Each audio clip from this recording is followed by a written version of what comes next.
I hope everybody can see my screen. Welcome to AGIP's strategy launch. So I'm Olivia, the AGIP project manager, and I'm very, very pleased to be facilitating the webinar today. And as I said, I'd love to hear where you're all from. So please do, just when you join, add your name, where you're from, into the chat, and introduce yourself to all of us. But before we dive in, just to get you all set up, this session is available in 3 languages: English, French, and Spanish. So please click the little globe icon at the bottom of your Zoom screen and choose your language. If at any point during the event you have problems with interpretation, please raise the issue in the chat and one of us will take care of it. And the presentation is in English, but you can access the French and Spanish versions of the deck via the link that you've just seen posted in the chat. Thank you, Pooja. And for any questions for the Q&A section, you'll see that there's also a Q&A function down there as well in the bottom bar. So please use that to note down your questions throughout the session. Safety is a top priority for AGIP, and we ask all participants to uphold our values of engagement. So that includes respect, no judgment, and empathy. And please note that the event is being recorded and will be uploaded on AGIP's YouTube account, as well as amplified through other channels. But as I said, please feel free to use the chat function, but do refrain from sharing any personal information or anything that might put you or anybody else, especially our young people here, at risk. If at any point you feel uncomfortable or if you have any concerns, please reach out to our wonderful safeguarding focal point, Pooja. Thank you very, very much. All right. So here is the agenda for today's session. First, AGIP's co-chair Joy and one of our girl advisors, Jalea, will give you some background on AGIP. And some of you on the call might not be as familiar with us as others, so just wanted to start with that. And then Kathleen, our other AGIP co-chair, will do a bit of context setting for the new strategy. Then after this, I will take you through the new strategy itself. And then we'll hear from one of our other girl advisors, Jimena, and 2 of our member focal points, Chris and Purity, in a spotlight intervention section. Then there will be time for a Q&A before closing. So that's the agenda. Let me now move on to introduce you to our first speakers, Joy and Jalea. So Joy is the Executive Director of Akilidada and the co-chair of AGIP. Joy has spent over 10 years advocating for the rights of women and girls, working to dismantle the structural and cultural barriers that hold them back. Joy excels in mobilizing resources, amplifying the voices of women and girls, and challenging social stereotypes. Her work is driven by a firm belief in the potential of African women, girls, and youth to question the status quo and spearhead development through the continent. Welcome, Joy. And then we have Jalea, who is part of AGIP's Adolescent Girls Advisory Committee. She is a Barbadian development practitioner and social researcher whose work examines gender, structural decolonization, and socioeconomic inequality in the global South.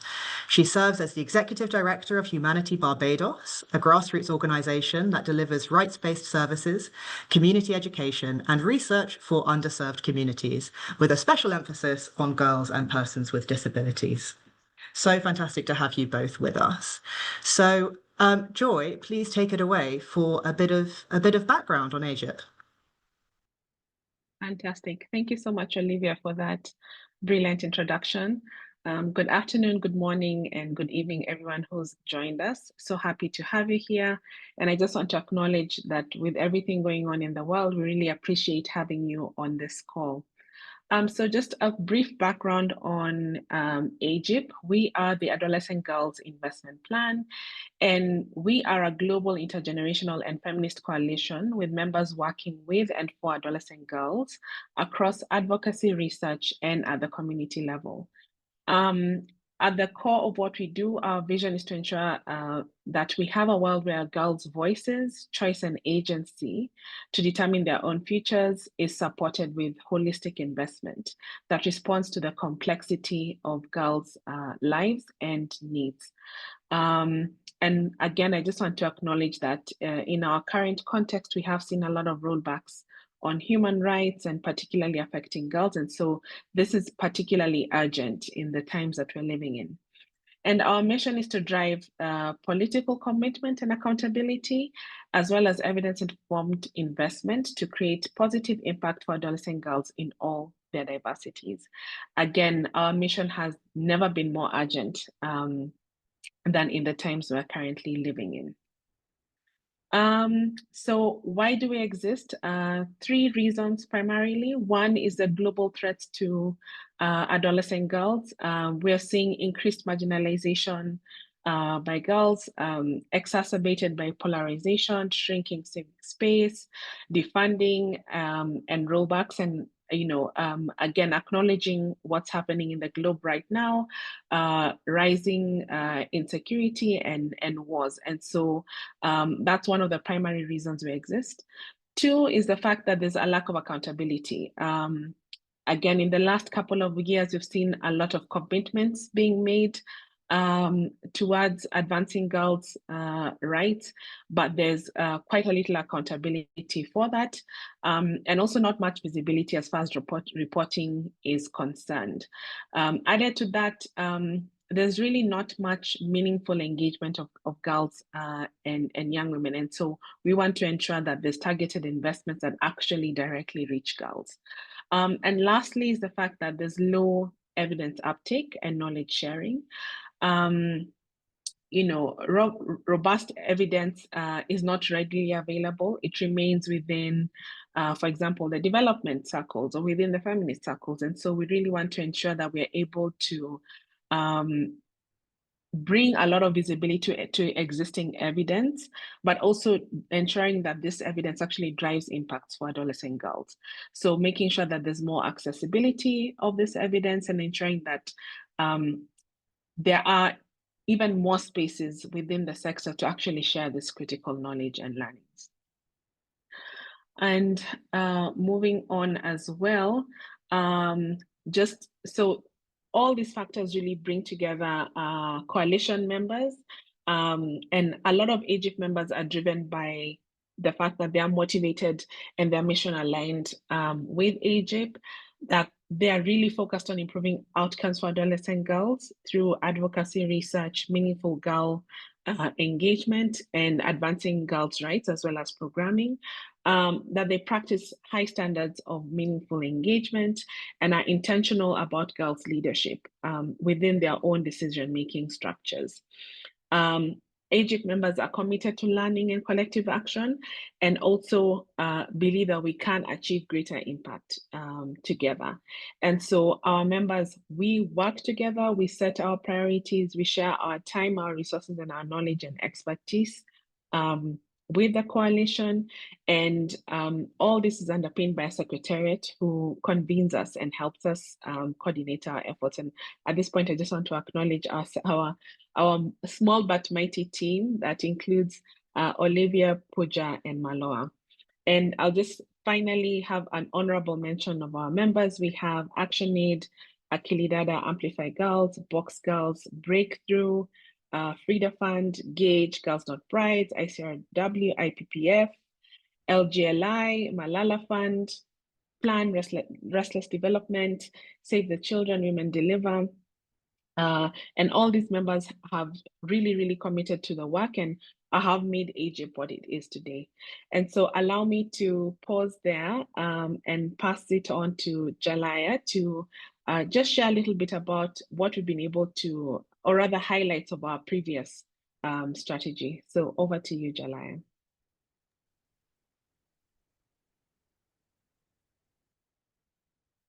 Hello, everyone, and thank you so much, Joy, for providing such a thorough and meaningful introduction to what AGIP is and what it intends to do and achieve.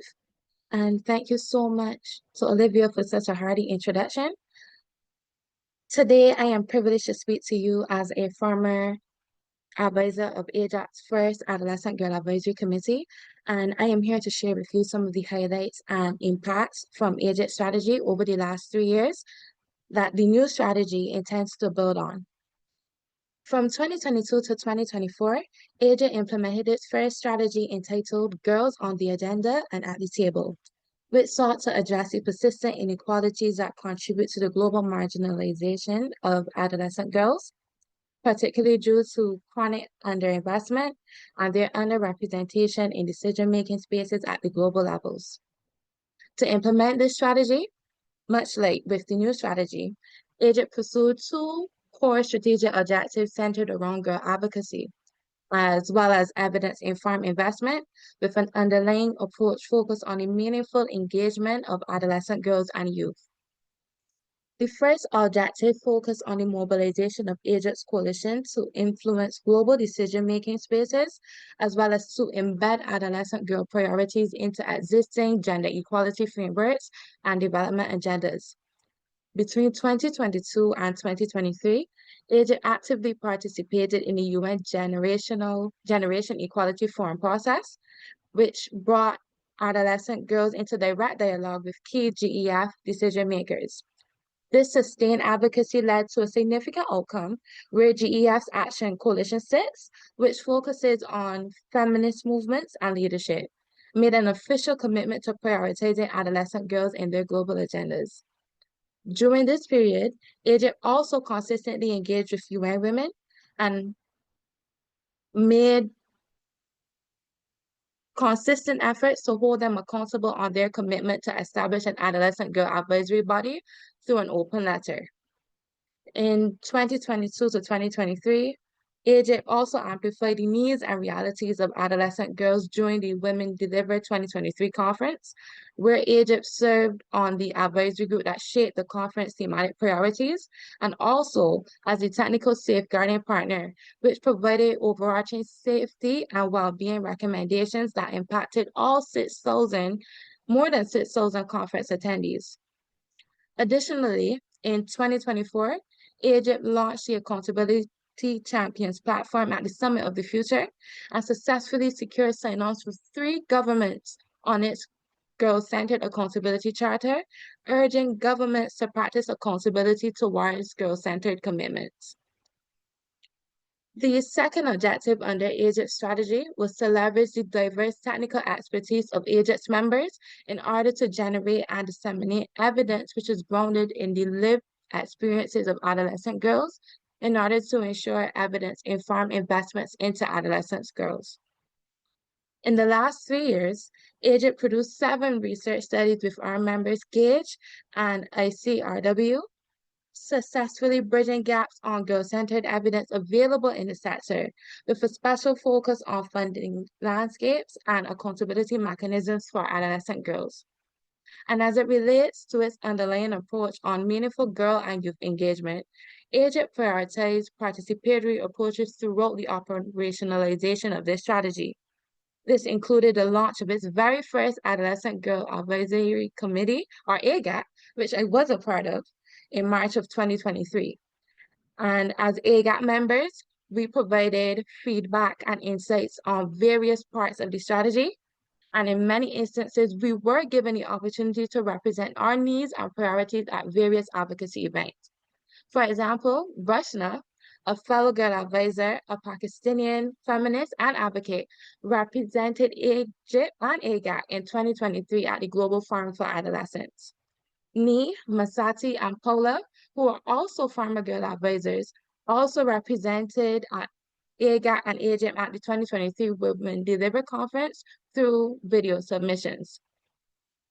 Throughout this period, AGIP also engaged over 50 adolescent girls and 20 young women and demonstrated their commitments to girl and youth participation by disbursing around $19,000 USD to support their participation in events such as the Generation Equality Forum, the United Nations General Assembly, Commission on the Status of Women, as well as the Summit of the Future.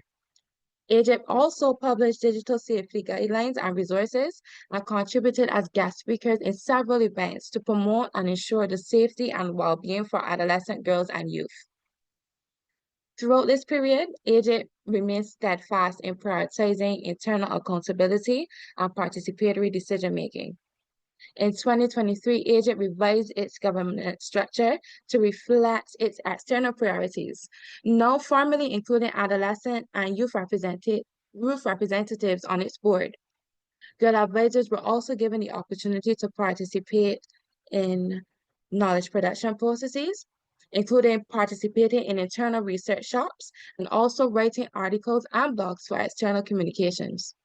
One of the results of these efforts was that AGIP also expanded its membership to include more girl-centered organizations from the global majority, as well as more research institutions. It has honestly been a great privilege to have been so deeply involved with an organization who consistently turns stated commitments into tangible outcomes and opportunities for marginalized girls and youth across the globe. And I am extremely excited to see AGIP expand further, and even more so to see other young girls and women beyond myself be able to take up meaningful space and to reclaim agency over their futures, especially within this geopolitical environment that is straying away from rights-based approaches to development and human dignity.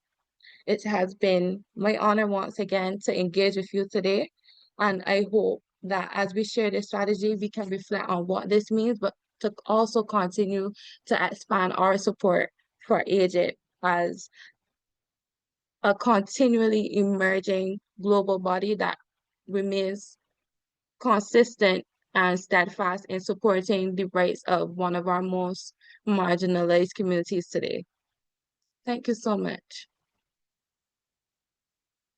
Thank you so much, Jalea. So thank you and Joy so much for sharing some background on AGIP, and it's especially good to reflect on what we've achieved together over the years as we look forward to the new strategy cycle. And those words at the end, Jalea, were really, really very powerful about how meaningful girl engagement is especially important right now. And that's why we're doing this launch. So let me move on to another fantastic speaker. So I want to welcome Kathleen, who is the Chief Strategy and Engagement Officer at Plan International and Joy's fellow AGIP co-chair. With over 20 years of experience in the advocacy community, Kathleen brings a wealth of expertise and leadership and is passionate about advancing gender equality, women's health, and girls' empowerment. She is also an advisor to the World Economic Forum's Women's Health Initiative. So Kathleen is going to help us with a bit of context setting before we get into the details of the strategy itself. So Kathleen, please take the mic. Great. Thanks, Olivia. And so honored to be here. I mean, Joy and I are such a privilege to serve as co-chairs. Some of you have heard this before. I've been part of AGIP since its very first day and founding. I started in the working groups as a technical focal, and now almost 6 years later as co-chair. So AGIP is a home to me. It's a really, really special place for all the reasons we heard from July and from Joy earlier. I wanted to just, and again, all of you on the line are fierce advocates, and so perhaps I'm speaking to the choir here, but you know, when the board passed, if you will, approved the strategy, and we were all, again, we're so confident in the strategy.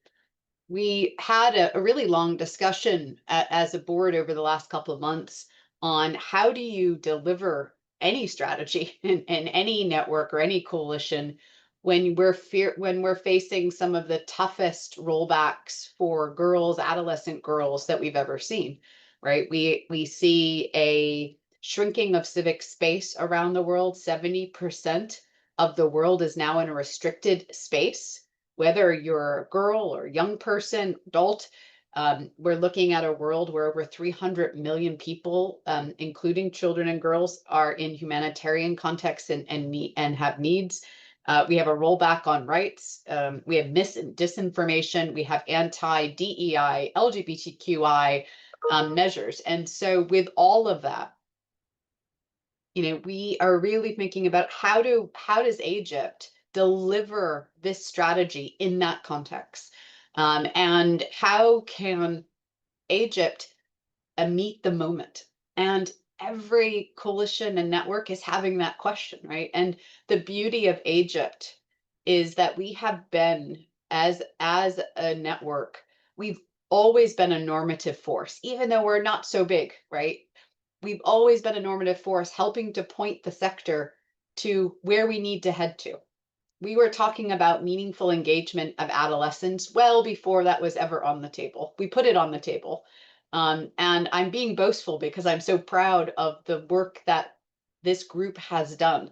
And so how do we do that again, has been the conversation, given that many of our organizations that are in our network are small organizations, are grassroots organizations. We have 68% of the nonprofit sector has suffered funding cuts and will have more. And so how do we do this work better with less resources?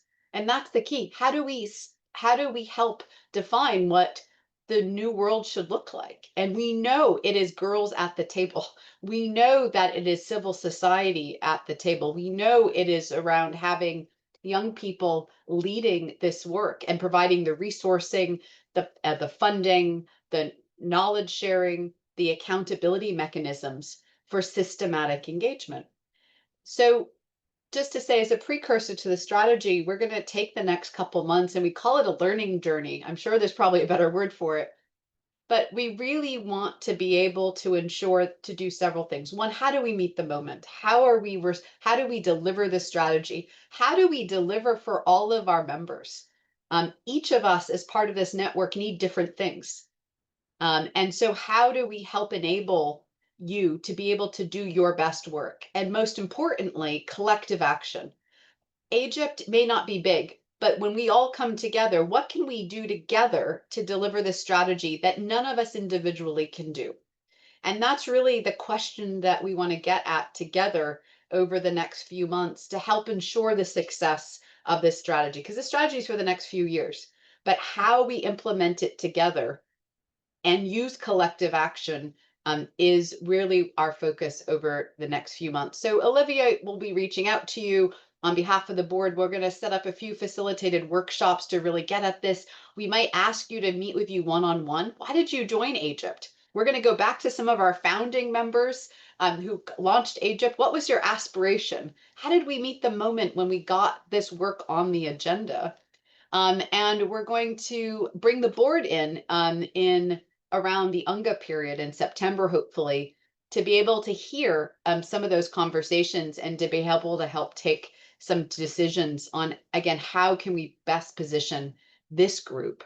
And also about sustainability. There's a lot of networks out there. We know what makes AGIP special, but now we have to get really, really focused because there are less resources. And again, so how do we enable that collective action?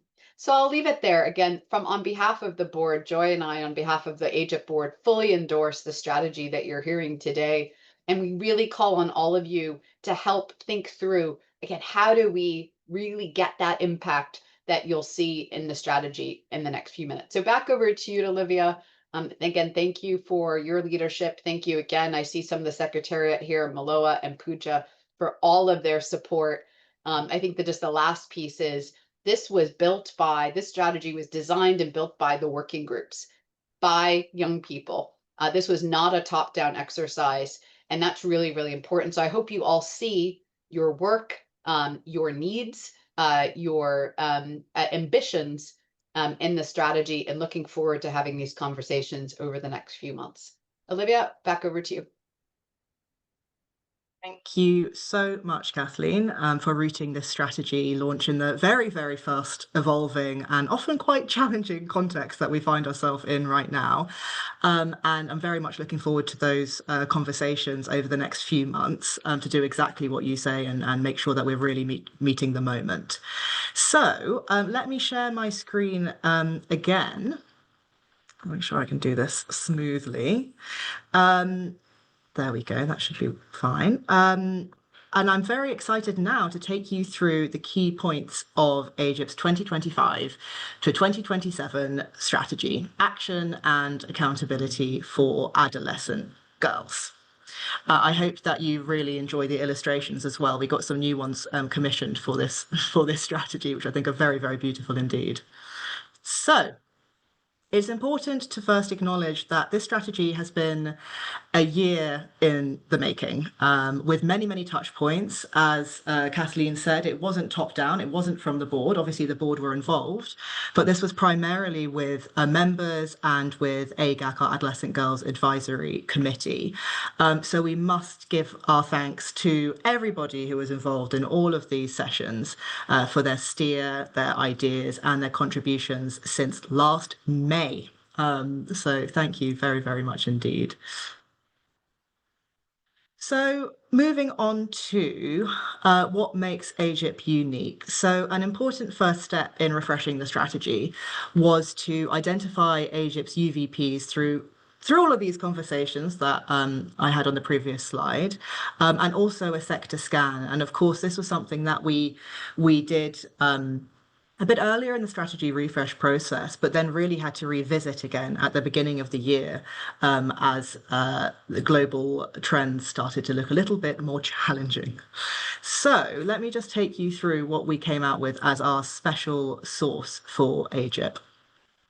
So firstly, global legitimacy and leadership. AGIP brings together a coalition of leaders in girl-centered work. And between all 18 of us, we have the reach and experience to access and influence key decision makers and spaces. We have this focus on accountability. So over the past year, we have been leaning into our accountability agenda, and this has now become a central and much needed part of our collective work.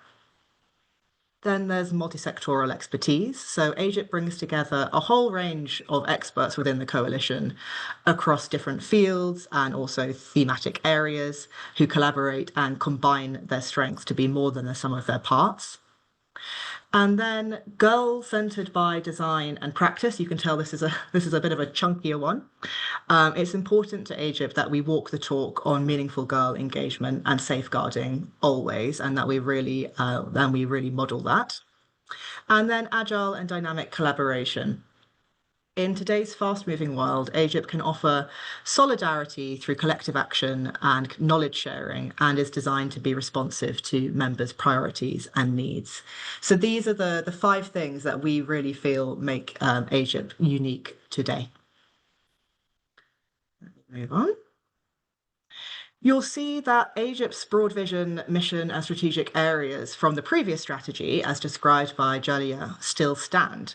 This was something that actually was agreed on quite early in the strategy refresh process. But of course, we've had to make quite a lot of strategic changes to reflect how AGIP has grown over the last few years and shift our direction based on these refreshed UVPs, global trends, and also members' priorities.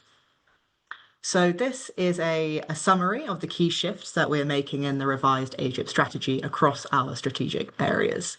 So firstly, the whole strategy refresh, especially in the final months of it, had to be viewed through the eyes of how can we meet the needs of members and adolescent girls in the current context of an increasing rollback on rights, shrinking civic space, and resources. And that thread you'll see across. The strategy focuses on adolescent girls specifically, rather than on adolescent girls and youth as the previous strategy, so that we can hone in on our audience as adolescent girls are a very specific constituency. And this strategy, as Kathleen has mentioned, also really focuses on collective action and how together we can achieve more than what any of us can individually, especially when the areas that we advocate for are increasingly under threat. And we are putting more emphasis on capturing best practice and facilitating knowledge sharing to play more of a norm setting and convening role in the sector. And we plan to leverage strategic communications to make a case for investing in adolescent girls in a context where competition for resources is more intense.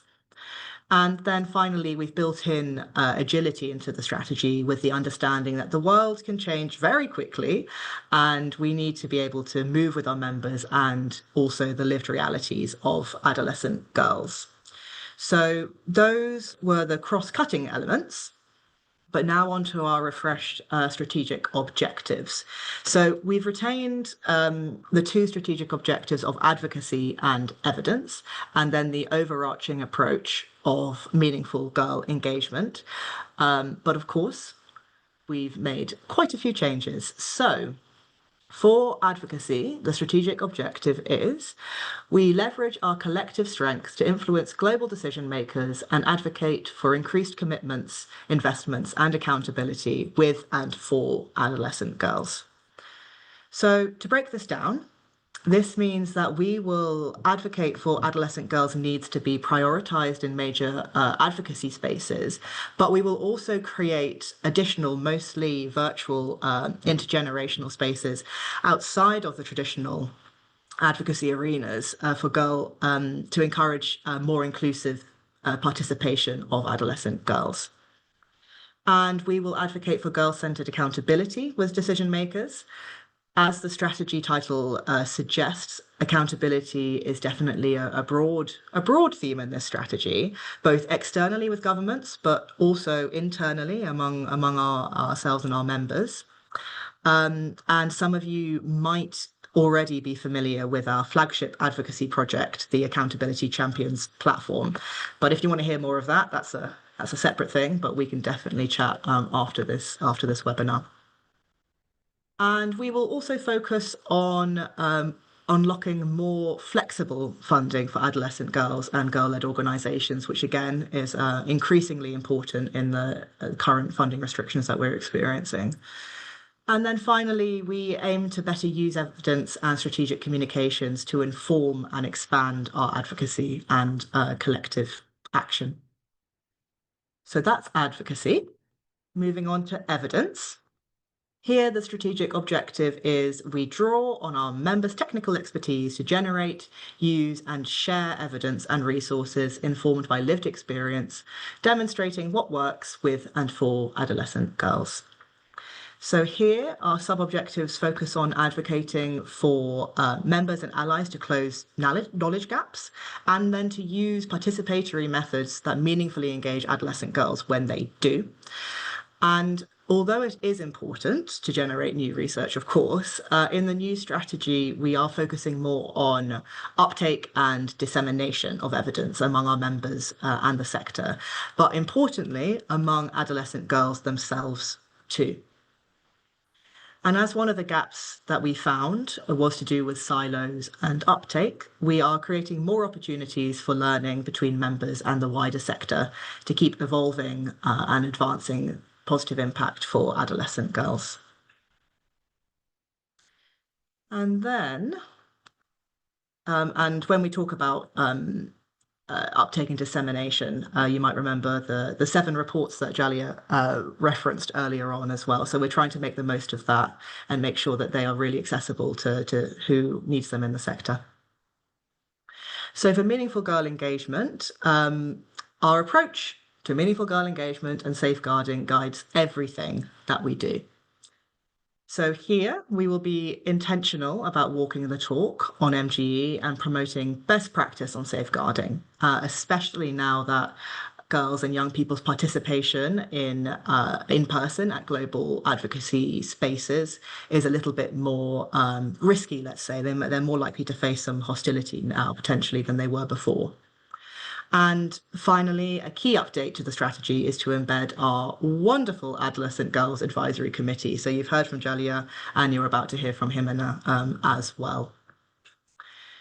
So then moving on to our goals. What are our goals for the end of the strategic period? Here I'll just read them. So for advocacy, number 1, by the end of 2027, AGIP has successfully influenced key decision makers and advocacy spaces to recognise, include and invest in the unique needs of adolescent girls. AGIP has played a leading role in holding governments and the sector to account for their girl-centred commitments. Then for evidence, number 2, at the end of the strategy period, AGIP has significantly contributed to evidence-informed investments for adolescent girls through advocating for girl-centred and co-led research and facilitating the uptake and dissemination of evidence among the sector. AGIP has also demonstrated the impact of the coalition itself. And then finally, for meaningful girl engagement, number 3, by the end of 2027, all AGIP members have modelled meaningful girl engagement and driven its integration across decision-making levels to ensure that adolescent girls' inclusion and leadership is well-resourced and supported. AGIP has set the standard for girls' advisory models and safeguarding best practice for the sector. So some ambitious goals for sure, but we're definitely looking forward to working on these together. And then finally, we'll move on to strategic outcomes. So one of the ways in which we are maintaining our agility as a coalition and responsiveness over the strategy period is through not tying ourselves to very discrete specific indicators or results, but instead to have strategic outcomes to achieve more broadly as a guideline across our 3 strategic areas over the 3 years. So for advocacy, success will look like the power players and those who hold the purse strings really get the importance of including and investing in adolescent girls, and that they also make commitments on the same. But more than this, they will have turned those promises into action. And again, that's where our Accountability Champions platform has a role to play.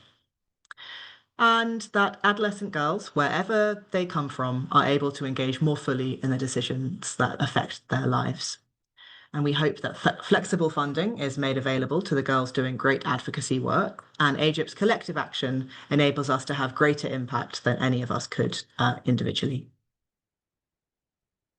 And then for evidence, we're looking to see that research conducted with girls has helped to make a strong case for investment, and there is better uptake of this existing evidence, and that it is accessible to adolescent girls themselves. And hopefully, fingers crossed, by the end of the 3 years, we're expecting or hoping that we have secured the sustainability of the coalition also through proving our impact. And then for meaningful girl engagement, we're expecting that our members have really modelled meaningful girl engagement, as they do already, and that adolescent girls are participating safely and fully in the spaces that focus on their needs and lives. And lastly, that AGAC have genuinely helped to shape AGIP's direction and operations. So those are the strategic outcomes. At this point, I will stop so that we can move on to our panel section. But please do take a look at the full strategy document on our website. And one of the team will also share it in the chat for ease. And also we can answer any questions that you have in the Q&A section coming up in a bit. But really a sincere thank you again to everybody who inputted into this strategy along the way. And I'm really looking forward to bringing it to life together with all of our members and girl advisors. So thank you all. With that, I will take us into the next section, which is our spotlight interventions. So I am excited to welcome 3 more speakers for our spotlight interventions who are all involved in the strategy refresh process. So Jimena, Chris, and Purity. So I'll just introduce them one by one, and then I'll ask some questions. So Jimena is the Vice Chair of AGIP's Adolescent Girls Advisory Committee. where she helps lead global advocacy efforts with and for girls. She is currently supporting the committee's transition process. As a Women Deliver Young leader and co-founder of Papayita Informa, she's passionate about youth voices, sexual and reproductive health and rights, and breaking menstrual stigma through storytelling, digital activism, and community engagement. So welcome, Jimena.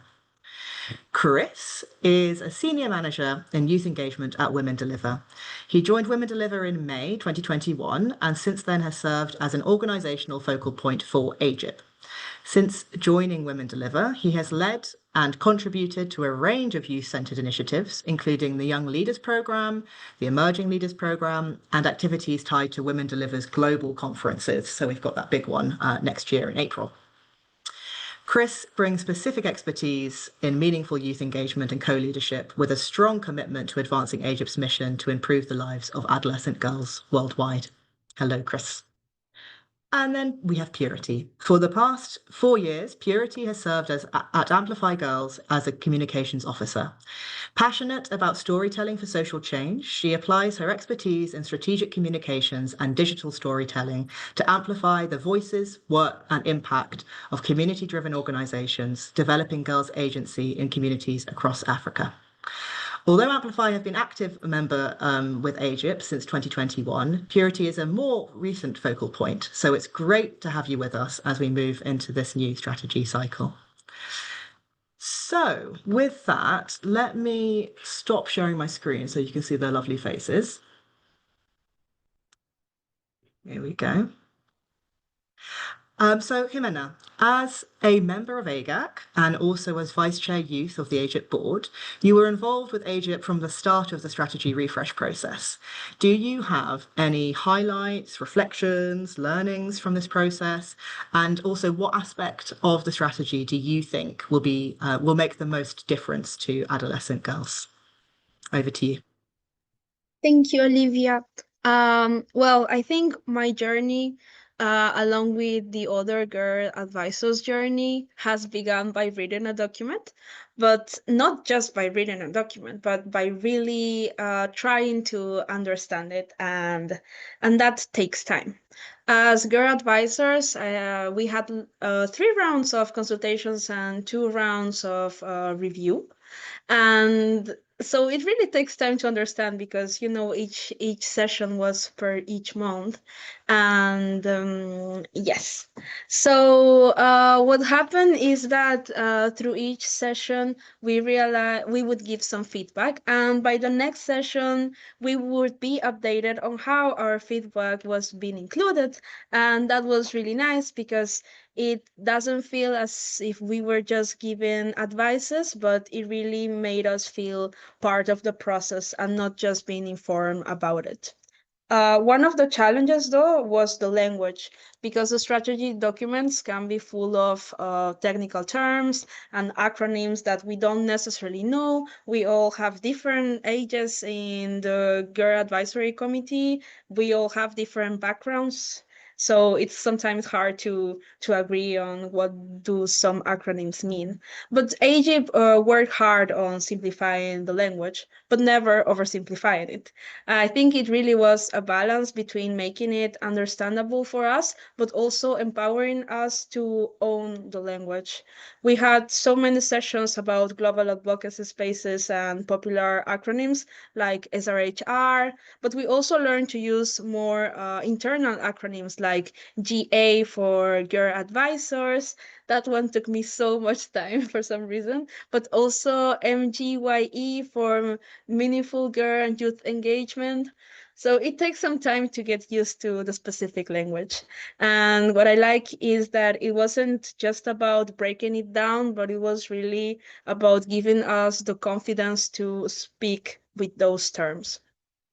But for me, I think the biggest learning from this whole process was recognizing that participation is not enough. And it's not only about giving girls like a seat in the table, but it's about making sure decision makers actually are listening to us, but more importantly, that they are acting on what we say. And that's where accountability comes in, which I think is like one of the biggest words in this new strategy. To me, one of the most powerful aspects here now is how this strategy is more grounded to reality, maybe. It's not just about like bold promises. It really asks us what's really feasible, what does AJAC truly advise, and how are we going to do this together. And throughout our sessions, we talked a lot about time and capacity. And sometimes we realize that there's just isn't enough of either, and that it's part of our reality, and it's okay. Being honest about what is really possible will help us make the strategy more sustainable in the long run and more real. Another thing that really excites me is the shift of this new strategy on how girls are seen. So it's not longer just about girls being the beneficiaries, but also make them the center of it. So girls are partners, girls are the leaders. And that shift is huge. It brings us closer to what adolescent girls really need and experience, and it makes our involvement more meaningful. So we were talking about accountability, I think, and so it's not just about holding people accountable, in my opinion. It's also about us.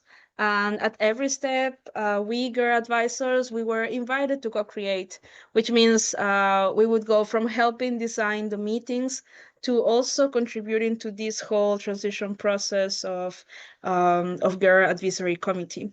And that's a kind of shared responsibility that builds a real change, sorry, not challenge.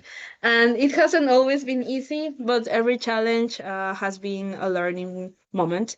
And most importantly, I think it's been really worth it, because this strategy to me isn't just about ideas, it's more about action, which I like.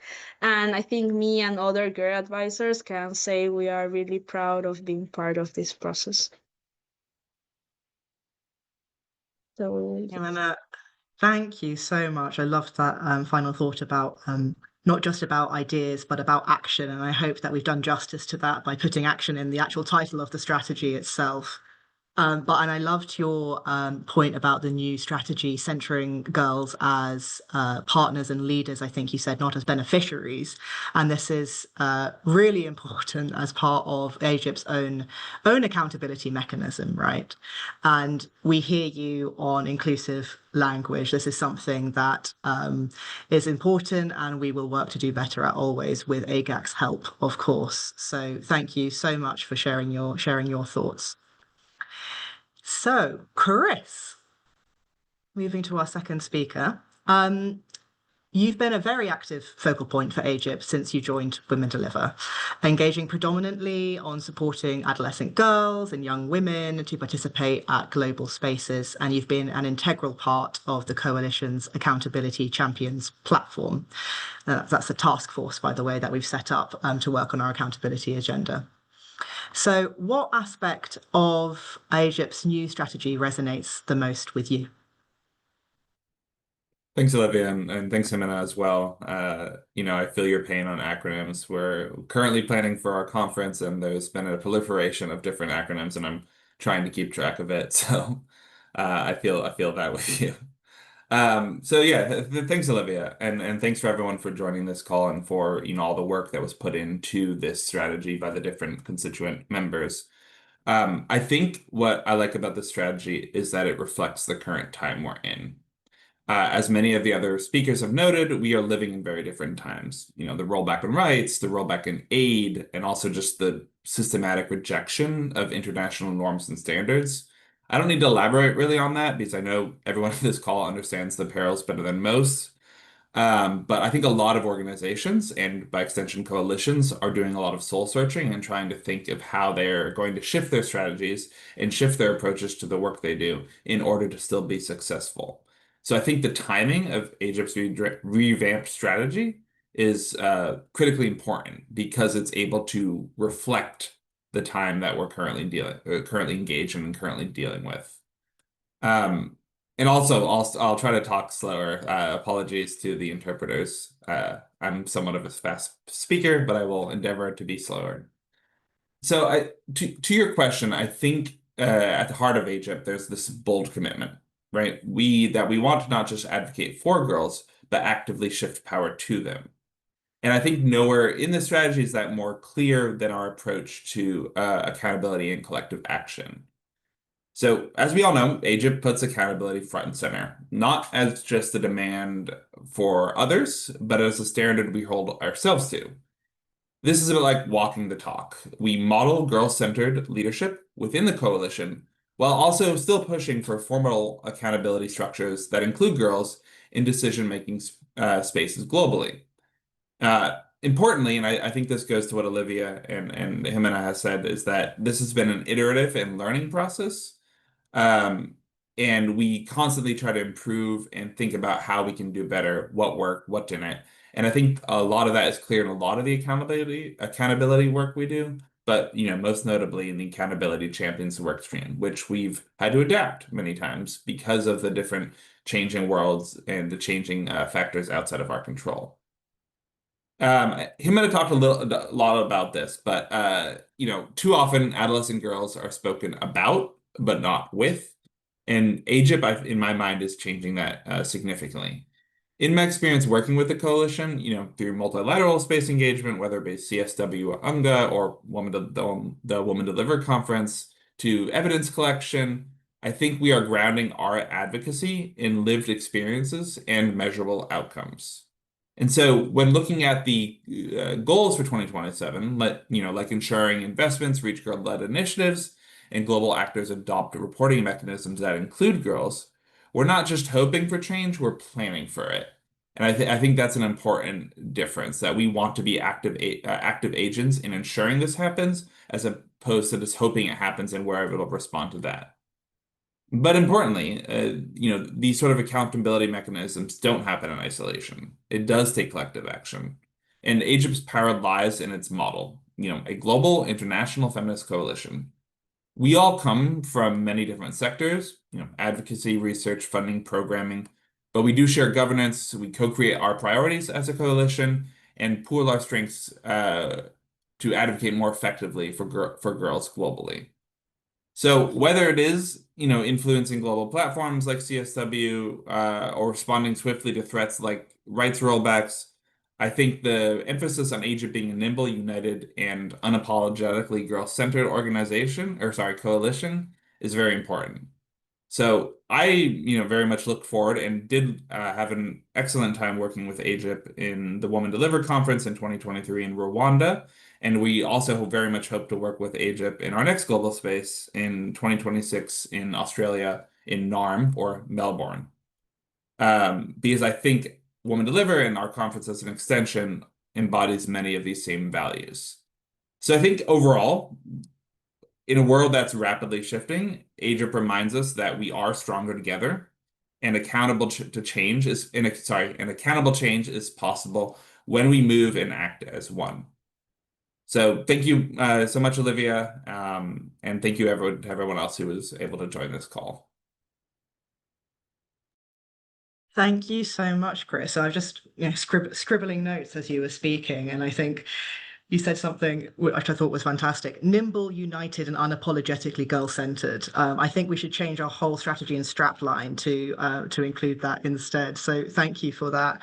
And totally agree that we are stronger together, and that also you made the point that the timing of this strategy is actually really very good. The fact that we're able to launch this strategy now when there's so much maybe uncertainty in the world, and so that we, at least as a coalition, we have clarity on what we can do to really push forward positive outcomes for adolescent girls through collective action. So thank you so much for sharing your thoughts. And now I will turn to our final speaker, Purity. Hello. Welcome, welcome. So what do you see as AGIP's main role and value in the sector in uncertain times? And also, I have to say, what are you most looking forward to now as AGIP focal point? Over to you. Thank you. Thank you, Olivia, and thank you for the opportunity to speak. Maybe I'll begin by introducing myself. I'm Purity Keme. I'm based in Kenya, and I'm serving as the communications officer at Amplify Girls. Amplify Girls is a network of over 40 community-driven organizations in Africa, and they are all committed to building and measuring girls' agency. So to answer your question, what I'm excited about being the new focal point for AGIP is, I think since Amplify Girls joined AGIP in 2021, as you mentioned, I've been more like a second row. I've had a second row experience of AGIP and the work that AGIP has been doing.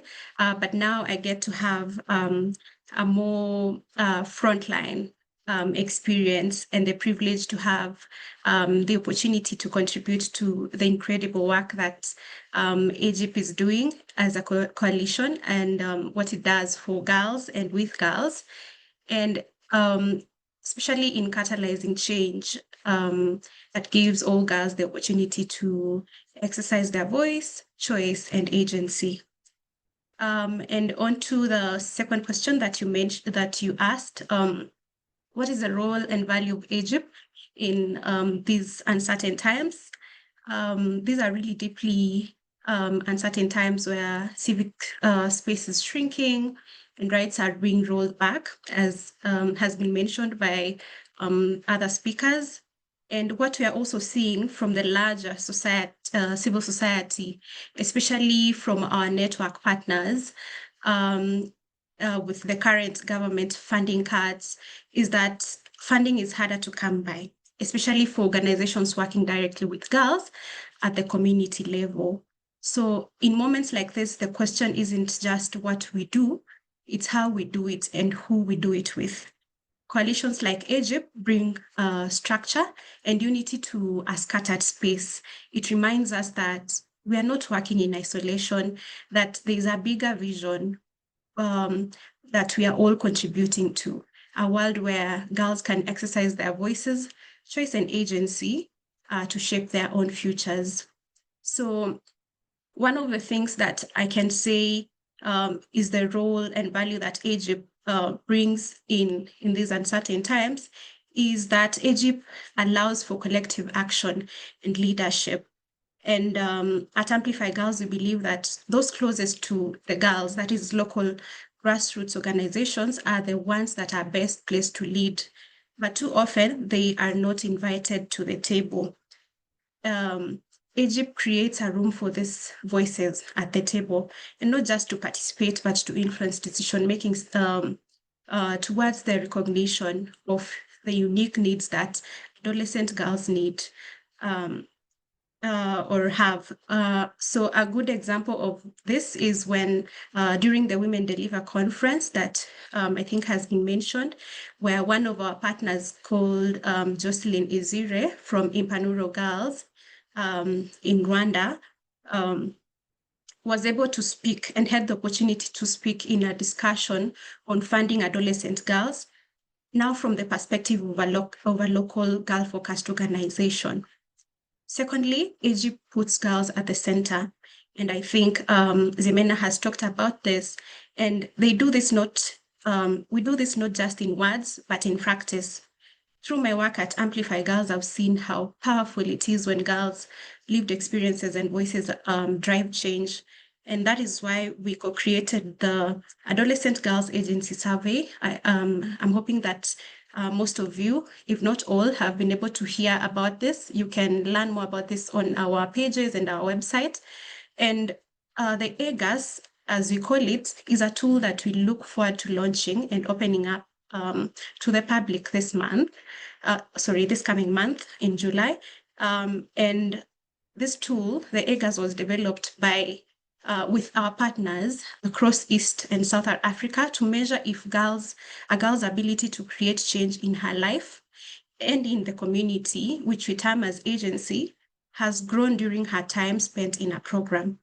It is our way of helping girls having community-driven organizations to generate the evidence they need to showcase their impact. So how does this tie into AGIP?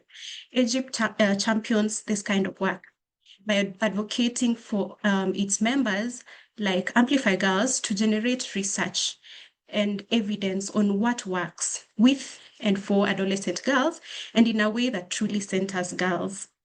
Finally, these spaces remind us that we are not alone. In uncertain times, it's easy to focus on what we've lost, but AGIP reminds us of what we can build together.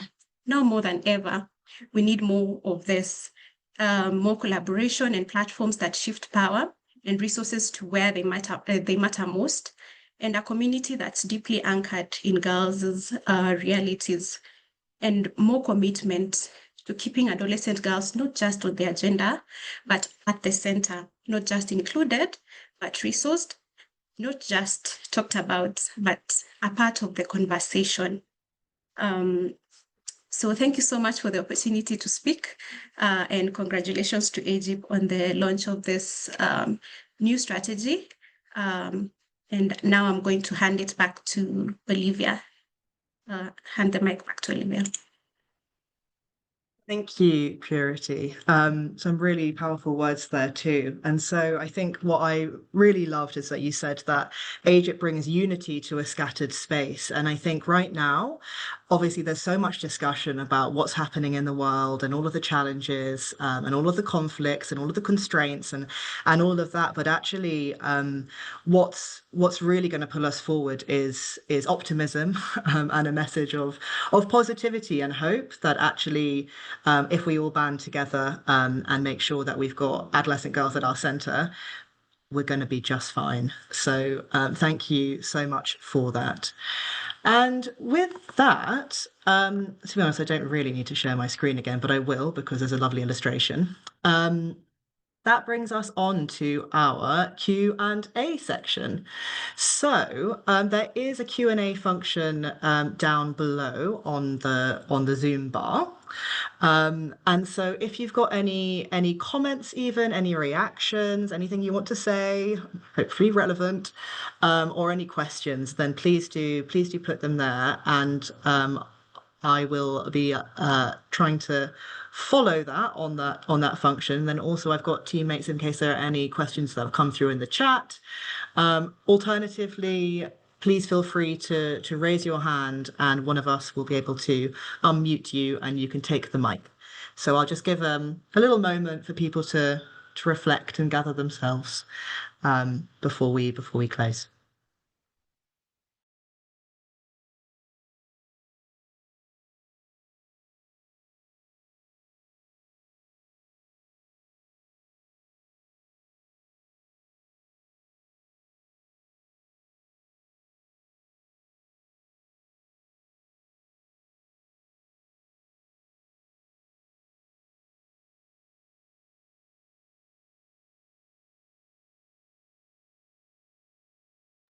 Also loving the reactions, I have to say, the whole way through, just a little bit of motivation with flying hearts has been great. I'll just wait a moment more to see if anybody has anything that they want to share or anything that they want to ask, and then we can wrap up.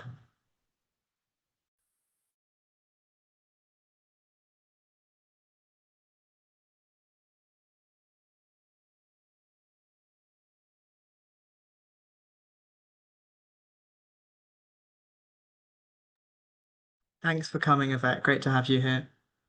All right, in which case, as always, the Secretariat are very, very friendly. So please do just reach out if you've got any questions or if you want to chat separately after. We're always available. And let me just move us through then to just some next steps. So in terms of next steps, Sorry. please. Sorry. Oh, There's a question and there's a raised hand just now. oh, sorry. Okay, sorry, before I rush on. Who have we got a question from? Can you see it on your Q&A tab? Second. Yeah. So from Georgia Booth, thank you for sharing. Knowing there are huge gaps and hearing from girls and young feminists on this topic each year. will there be efforts to advocate for more travel grants for girls to be able to travel to and engage in advocacy spaces? So 100%. So that actually is one of the gaps that we're trying to fill it as AGIP right now. So in terms of our budget, so not to get too operational, but we recognize that especially right now in the world where lots of organizations are having their budgets cut, and unfortunately, when that happens, one of the first things to go is cutting down delegations. And within that, there are adolescent girls within delegations to these major advocacy moments.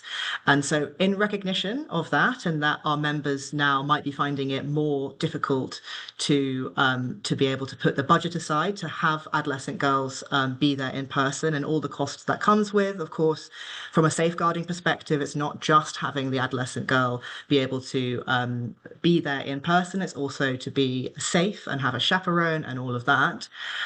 So with that in mind, in terms of the AGIP budget and the weighting that we're giving, we're trying to up as much funding as we can to adolescent girls, well, to our members to then disperse to adolescent girls to make sure that they're there in person so that we don't have a situation where progressively as funding becomes more and more constrained, fewer and fewer members are able to bring adolescent girls within the delegation. So that is actually a really, really key part of what we offer now as AGIP to organisations to make sure that girls are still in the room where it happens, and that we can really help do that where members might be struggling.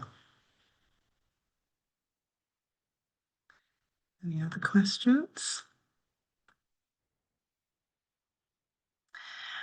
Are many AGIP members directly affected by US government cuts or other funding cuts? I think the short answer to that is yes, but all in different ways. So some are really quite offended. I think they are very offended actually, but definitely affected, and other members less so. Obviously, I'm not going to disclose necessarily who, but it's a conversation that we try to have openly, and so at the beginning of this year, as we were finalising the strategy, what we did was have a drop-in session with the co-chairs and members to just discuss this openly. How are you doing? How is your organisation doing?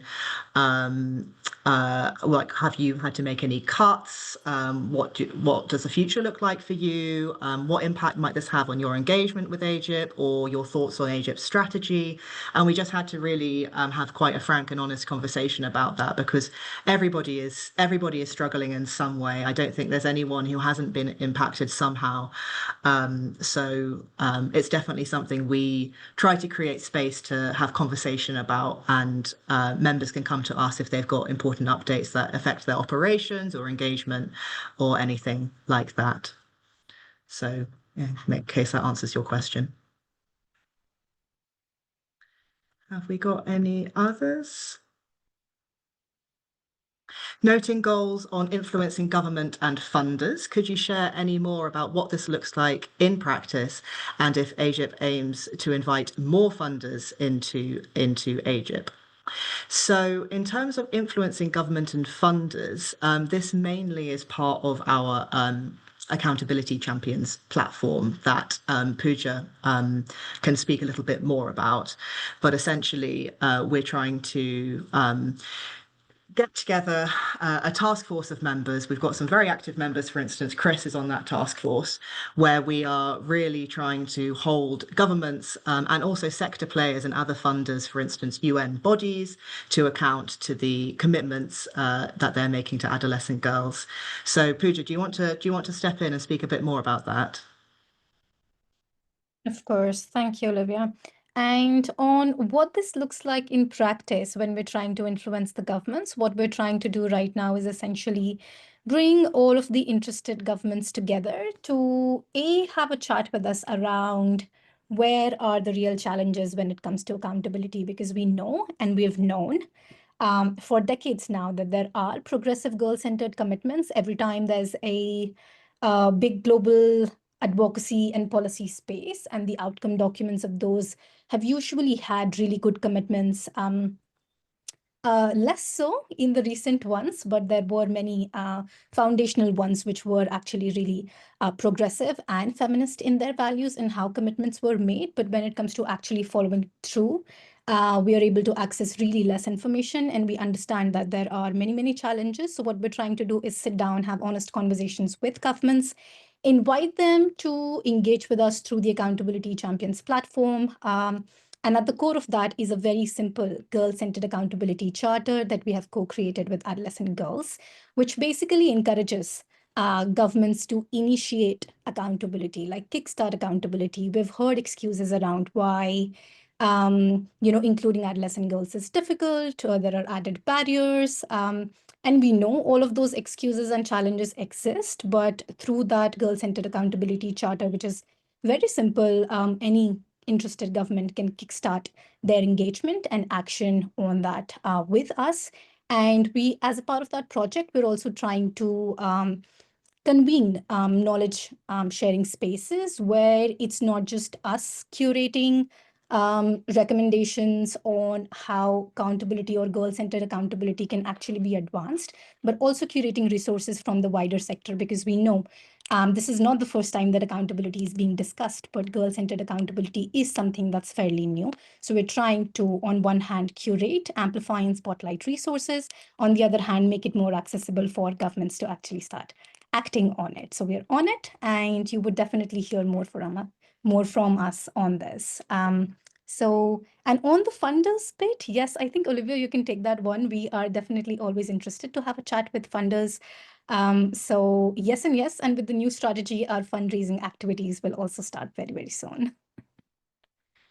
Absolutely. Thank you, Pooja. And for anyone who hasn't actually met Pooja, she's our youth engagement and advocacy specialist and has been with AGIP since the very, very beginning. So thank you, Pooja, for giving us some more details there. Do we have any other questions? I've heard that somebody, I think on some other platform, has asked how one can get in touch or join AGIP. It all starts with a conversation, reaching out to one of us. So we also have Maloa with us in the Secretariat, who might have just dropped off the call because she's based in Nairobi and there's a lot of unrest happening there right now. So thoughts going out to everybody on the call who are in Nairobi. But she's our her communications and membership officer. And so we can have a conversation with you if you feel like your organization is well aligned with AGIP's vision, mission, and strategy. Of course, we are open to expanding the coalition if that all aligns. So do just reach out and we can have a conversation. There we go. Pooja's put her email into the chat. Okay, are there any other questions? I'll just wait a moment. Oh, Julia, go ahead.